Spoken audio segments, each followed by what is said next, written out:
حدیبیہ کے اس ایمان افروز واقعے میں ہمیں سکھایا گیا ہے کہ سچے مومن مشکلات میں بھی اپنے دین پر ڈٹے رہتے ہیں اور اللہ تعالیٰ ان کے لیے غیر متوقع راستے پیدا فرما دیتا ہے۔ ہجرت کے چھٹے سال حضور اکرم صلی اللہ علیہ وسلم عمرہ ادا کرنے کے ارادے سے مکہ کی طرف روانہ ہوئے۔ جب مکہ کے کفار کو اس کی خبر ہوئی تو انہوں نے اسے اپنی بے عزتی سمجھا اور راستہ روک لیا۔ اس وجہ سے آپ صلی اللہ علیہ وسلم کو حدیبیہ کے مقام پر رکنا پڑا۔ آپ کے ساتھ جانثار صحابہ موجود تھے جو آپ پر اپنی جان قربان کرنا باعث فخر سمجھتے تھے۔ وہ لڑنے کے لیے تیار ہو گئے، لیکن رسول اکرم صلی اللہ علیہ وسلم نے جنگ کا ارادہ نہیں کیا اور مکہ والوں کے ساتھ صلح کی کوشش کی۔ اگرچہ صحابہ کرام جنگ کے لیے پوری طرح تیار تھے اور بہت بہادر بھی تھے، مگر رسول اکرم صلی اللہ علیہ وسلم نے کفار مکہ کا اس قدر خیال رکھا کہ ان کی تقریباً ہر شرط قبول فرما لی۔ صحابہ کو اس طرح صلح کرنا بہت ناگوار گزرا، لیکن حضور کے حکم کے آگے کوئی کچھ نہ کر سکا۔ وہ آپ پر جانثار اور مکمل فرما بردار تھے، اس لیے حضرت عمر رضی اللہ عنہ جیسے بہادر صحابی کو بھی سر تسلیم خم کرنا پڑا۔ صلح کی جو شرطیں طے ہوئی ان میں سے ایک شرط یہ بھی تھی کہ اگر مکہ کے کافروں میں سے کوئی شخص اسلام قبول کر کے مدینہ آ جائے تو مسلمان اسے واپس مکہ بھیج دیں گے، لیکن اگر مسلمانوں میں سے خدا نخواستہ کوئی شخص اسلام چھوڑ کر مکہ چلا جائے تو اسے واپس نہیں کیا جائے گا۔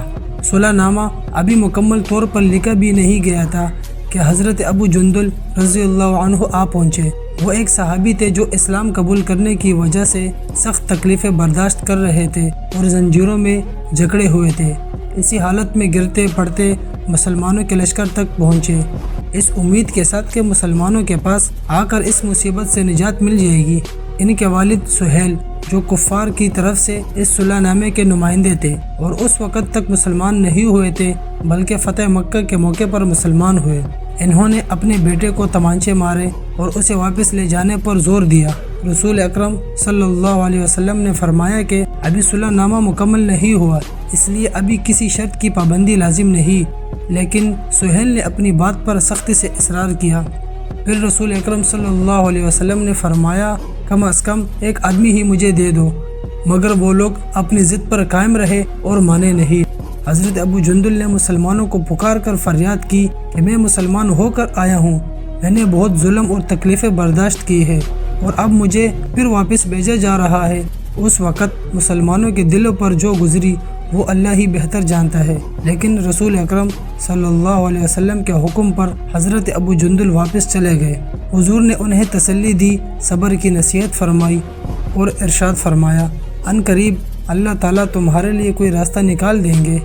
صلح نامہ مکمل ہو جانے کے بعد ایک اور صحابی حضرت ابو بصیر رضی اللہ عنہ مسلمان ہو کر مدینہ منورہ پہنچے۔ کفار مکہ نے انہیں واپس لے جانے کے لیے 2 آدمی بھیجے۔ رسول اکرم صلی اللہ علیہ وسلم نے وعدے کے مطابق حضرت ابو بصیر کو بھی واپس کر دیا۔ حضرت ابو بصیر نے عرض کیا یا رسول اللہ، میں مسلمان ہو کر آیا ہوں، پھر آپ مجھے کفار کے حوالے کر رہے ہیں۔ نبی کریم نے انہیں بھی صبر کی تلقین فرمائی اور کہا کہ انشاءاللہ بہت جلد اللہ تعالیٰ تمہارے لیے بھی کوئی راستہ پیدا فرما دیں گے۔ حضرت ابو بصیر ان دونوں کفار کے ساتھ واپس روانہ ہوئے۔ راستے میں انہوں نے ان میں سے ایک سے کہا بھائی تمہاری یہ تلوار تو بہت عمدہ معلوم ہوتی ہے۔ وہ آدمی شیخی باز تھا، فوراً نیام سے تلوار نکال کر بولا ہاں میں نے اس تلوار کا تجربہ بہت سے لوگوں پر کیا ہے۔ یہ کہہ کر اس نے تلوار حضرت ابو بصیر کے حوالے کر دی۔ حضرت ابو بصیر نے اس تلوار سے اس کا کام تمام کر دیا۔ دوسرا ساتھی یہ منظر دیکھ کر بھاگ نکلا اور مدینہ پہنچ کر رسول اکرم صلی اللہ علیہ وسلم کی خدمت میں حاضر ہوا اور عرض کیا کہ ایک تمہارا جا چکا ہے، اب میرا نمبر ہے۔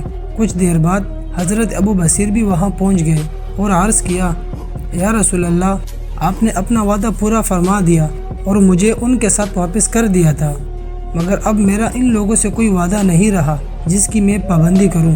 وہ مجھے میرے دین سے ہٹانا چاہتے تھے، اسی وجہ سے میں نے یہ قدم اٹھایا۔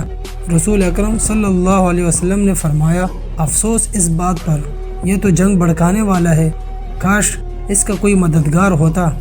حضرت ابو بصیر اس اشارے کو سمجھ گئے کہ اگر کوئی اور انہیں لینے آئے گا تو پھر انہیں واپس کر دیا جائے گا، اس لیے وہ وہاں سے نکل کر سمندر کے کنارے ایک جگہ جا کر بیٹھے۔ جب مکہ والوں کو یہ معلوم ہوا تو حضرت ابو جندل، جن کا ذکر پہلے گزر چکا ہے، وہ بھی چھپ کر وہاں پہنچ گئے۔ اسی طرح جو بھی مسلمان ہوتا وہ آ کر ان کے ساتھ شامل ہو جاتا۔ کچھ ہی دنوں میں ایک چھوٹی سی جماعت بن گئی۔ جنگل کا علاقہ، سمندر کا کنارہ، نہ کھانے کا مناسب انتظام، نہ باغات، نہ آبادی، مگر جو لوگ ظلم سہ کر وہاں پہنچے تھے انہوں نے انہی ظالموں کے ناک میں دم کر دیا۔ جو قافلہ اس راستے سے گزرتا وہ اس کا راستہ روک لیتے۔ آخر کار کفار مکہ پریشان ہو کر رسول اکرم صلی اللہ علیہ وسلم کی خدمت میں آدمی بیچتے تھے اور کہتے تھے، خدا کے لیے، رشتہ داری کے لیے ان لوگوں کو اپنے پاس بلا لیجئے، یہ ہمارے راستے بند کر دیتے ہیں۔ جب رسول اکرم صلی اللہ علیہ وسلم کا اجازت نامہ ان حضرات کے پاس پہنچا تو حضرت ابو بصیر آخری سانسوں میں تھے۔